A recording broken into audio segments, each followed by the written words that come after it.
Olá a todos, sejam bem-vindos ao episódio 6 do podcasting Entre Mundos. Hoje vamos fazer uma coisa diferente. Vamos à procura de relatos na floresta de Molière, em França. Estão preparados? Sim? Vamos lá então.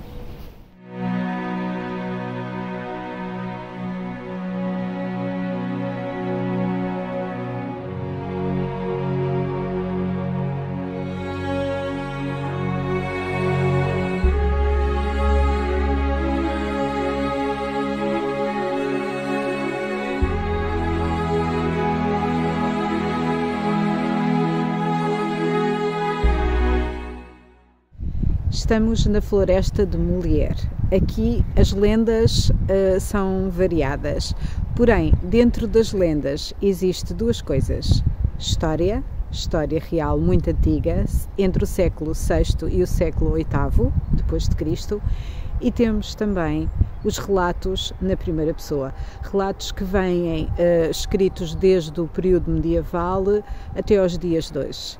Portanto, há muito que ver por aqui em Molière. Ora, uma das histórias que existe aqui na floresta de Molière e que ainda hoje existem relatos associados a essa história tem a ver com um homem numa carroça que terá vindo de Châtellerault, onde fizeram dois grandes sinos em metal para a igreja de Bignou.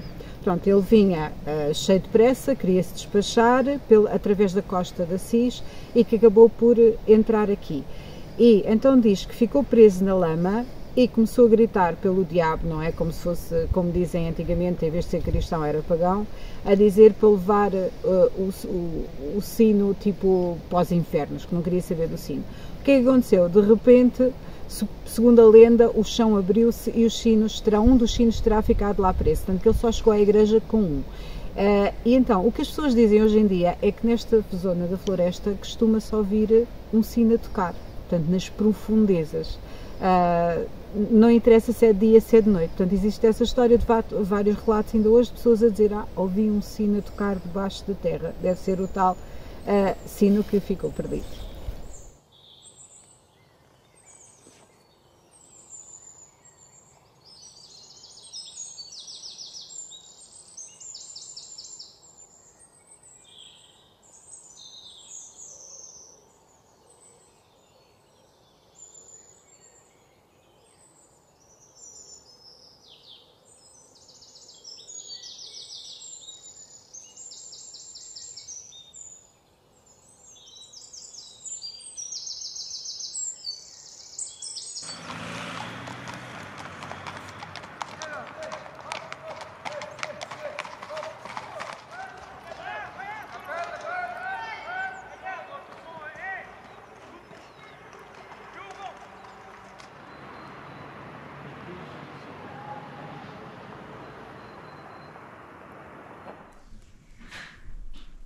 Ora, viemos até casa porque acabámos por encontrar ou deparar-nos, porque hoje é sábado, com uma batida a cavalo, nunca tinha visto.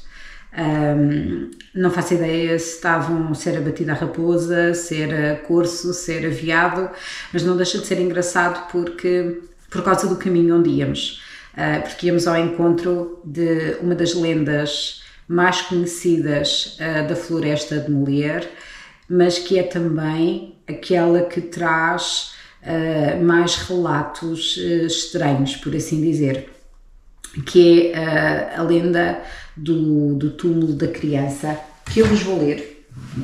Eu leio-vos a lenda e depois explico-vos em termos de relatos o que é que se passou. Ela tem uma data gravada na pedra, tem a data de 1735 e diz que um jovem pastor que pastoreava as suas ovelhas no que era antigamente aquele bosque, não é? Uma charneca selvagem com muito poucas árvores, deu com a chegada de uma multidão a gritar, portanto uma multidão que andava à caça, e começou a correr porque assustou-se, não é? Ficou em pânico, largou as ovelhas. Só que o que é que aconteceu? Os cães de caça, que estavam completamente translocados, obviamente tudo aquilo que corre é para caçar. E ele acabou por ser apanhado por esses mesmos cães, e apesar do dono dos cães, do senhor das terras, porque isto aqui é tudo muito cheio de castelos, de palácios, ou castelos apalaçados, mesmo que ele tentando intervir para os cães não fazerem mal, já não foi a tempo. Uma parte da criança foi devorada. E então diz que o senhor desesperado pediu a ajuda de 2 lenhadores e imediatamente enterraram o jovem pastor esfarrapado e ergueram um monumento, portanto, que é o que lá está. A verdade é que é assim, à semelhança dos outros túmulos que vamos voltar a falar aqui agora, eles estão todos muito perto uns dos outros, esta criança e depois os restantes. É um local que, como está ainda por cima agora neste momento numa floresta, que tem umas árvores mais ou menos novas, acaba por criar ali aquele mistério todo. Portanto, a própria floresta de Molière tem imensos mistérios e tem a ver com isso, porque as pessoas dão com um lugar que supostamente estará apenas ligado à natureza, mas não, há uma série de lendas e mitos. E depois entrando lá é como ir a Sintra, não é? Com o nevoeiro, aquele misticismo todo. E uma pessoa que vai visitar os túmulos, ou que passa pelos túmulos, o que é que acontece? Dizem que, portanto, os relatos que há é que ouvem vozes, ouvem chorar, ouvem gritar, ouvem passos, sombras, veem sombras, pronto. E acabam por, obviamente, que desatar a correr dali para fora. Isso é, pronto, é perfeitamente normal, pronto, isso acontecer.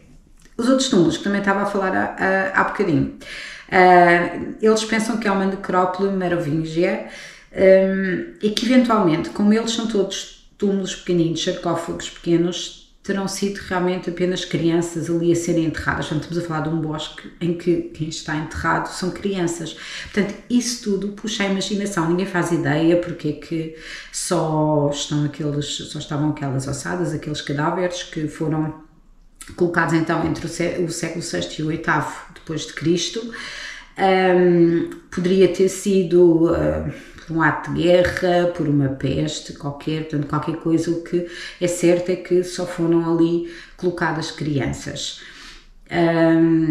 A verdade é que existem relatos e existem coisas escritas em termos históricos de que as crianças que morriam antes de serem batizadas muitas vezes eram colocadas em sítios completamente fora do normal, portanto fora da parte religiosa, da parte cristã, católica, e portanto é uma coisa que também se pode associar a isso. Portanto, esta é a questão da floresta ligada à parte da parte fantasmagórica. Depois é assim, para além dos sinos, que é assim, que para além de tocar e de assustar as pessoas, como eu contei, portanto, o tal sino que ficou perdido e que não chegou à igreja para onde era para ter ido, portanto, só um deles é que chegou à igreja. Há algumas pessoas que dizem que só ouvem o sino, ou só ouviram o sino, quando estavam perdidos e que o som do sino, que seguiram o som do sino e deram com o caminho que queriam encontrar para ir para o carro. Portanto, isto agora nos dias de hoje, muita gente parece que diz, olha, eu perdi-me, porque aquilo são uma série de cruzamentos e caminhos estreitos e há muita gente que se enfia nos carreiros feitos pelos animais, e acabam por se perder, ou perder o norte, ou não ter um GPS, um telemóvel, que é tão fácil hoje em dia, para encontrar o local. E então dizem que alguns, há relatos a dizer que ouviram um sino a tocar, seguem o barulho do sino e acabam por chegar ao sítio onde queriam. Outra das lendas que está ligada a esta floresta e que é assim, é mais a parte mística, mas há relatos que associam a essa lenda e a outra criatura mítica também, que está na moda aqui, que já iremos falar também, mas pronto. Eles falam no famoso cavalo Malé. Dizem que é um animal maligno e que assombra toda a parte da floresta que fica junto ao abismo do Grand Subi, que é muito perto também, lá está, isto é tudo na zona dos túmulos. Portanto, temos crianças ali enterradas e depois temos um cavalo completamente selvagem, maligno, que assombra aquela zona.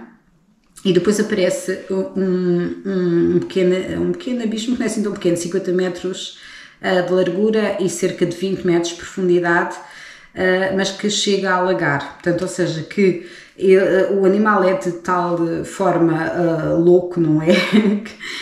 Que tem a fama de aparecer à noite e levar à morte viajantes perdidos. As pessoas, lá está, mais uma vez, ninguém se perde ali, ninguém, até hoje, pelo menos nos últimos relatos, ninguém morreu, mas a verdade é que continuam a associar, a isso.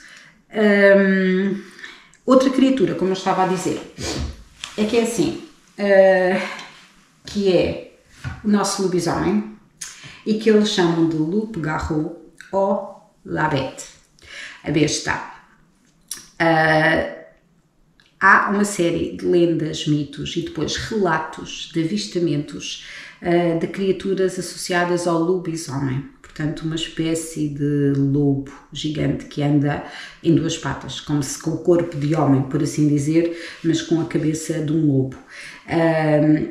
Ele próprio é colocado à semelhança de outras criaturas da área do mitológico em produtos do cotidiano, que é o caso desta cerveja, por exemplo, mas é algo que chama as pessoas e que as pessoas mantêm as tradições e mantêm os relatos de avistamentos deste tipo de criaturas.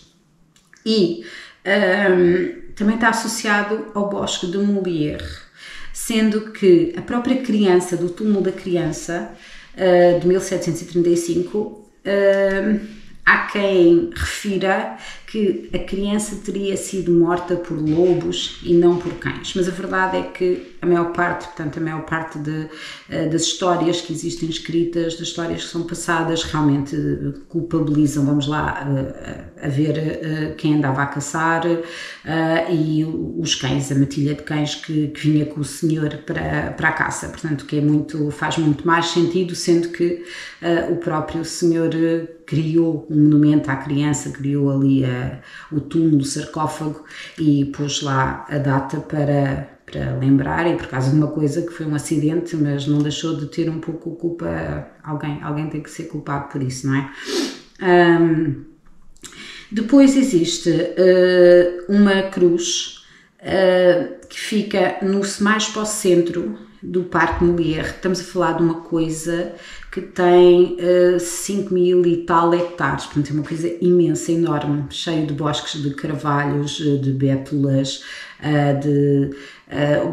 quer que vocês, pinheiros, quer que vocês possam imaginar, exceto eucaliptos, também, pronto, desculpem lá, mas eucaliptos ali não há. Que diz que essa cruz, que apesar dela estar datada como sendo do século XVIII, portanto não é assim tão antiga quanto isso, é como, lá está, um monumento ao jovem, à criança que foi morta, ao pastor, existe uma lenda à volta dela que diz que foi esconderijo antigamente de um dos tesouros dos templários. Como é óbvio, nunca ninguém encontrou esse tesouro. Não sei se há semelhança do que aconteceu em Montsegur, se os alemães andaram à procura também ali do tesouro, como andaram durante a Segunda Guerra Mundial, de volta do castelo de Montsegur. Não sei se foi o caso ou não aqui na floresta de Molière. Mas a verdade é que as pessoas gostam de passear, aquilo está sempre cheio de gente, são florestas, das nossas não tem nada a ver, nós não temos florestas propriamente dito, mas são um pouco diferentes. Passarmos para os vizinhos do lado, para a Espanha, para a restante Ibérica, que tem uma floresta com um conceito mais de floresta, estas são mais como se fossem, e são plantações, não é?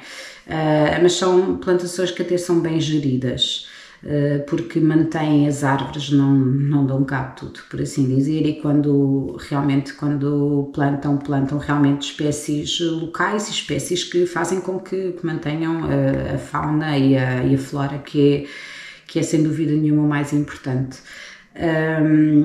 E pronto, é isso. Desta vez viemos então até a França, e pronto, e para a semana voltaremos então a Portugal para o próximo episódio do Podcasting Entre Mundos. Muito obrigada pela vossa companhia e até à próxima.